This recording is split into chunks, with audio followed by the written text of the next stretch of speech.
প্রথমে দুটো আম নিয়ে নিয়েছি, কাঁচা আম, সেটা আমি পুড়িয়ে নিচ্ছি। আর লাগছে চিনি, নিচ্ছি একটু বিট নুন, ভাজা জিরে গুঁড়ো আর দুটো কাঁচা লঙ্কা, পুদিনা পাতা।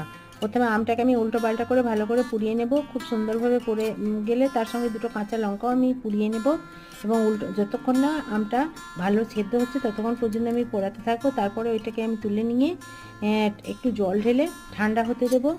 এরপর ঠান্ডা হয়ে গেলে আমি উপর থেকে খোসাগুলো সুন্দর করে ছাড়িয়ে নেব। এরপর সুন্দর করে ছাড়ানো হয়ে গেছে। এরপর কাঁচা লঙ্কার যে পুড়িয়ে নিয়েছিলাম ওটাও আমি একসঙ্গে নিয়ে শাঁসটা বের করে নিয়ে আমি ওটা মিক্সিতে পুদিনা পাতা, কাঁচা লঙ্কা, পোড়া লঙ্কা এবং কাঁচা লঙ্কা, তার সঙ্গে চিনিটা, বিট নুনটা আর ভাজা জিরে গুঁড়োটা একসঙ্গে দিয়ে আমি ভালো করে পেস্ট করে নেব।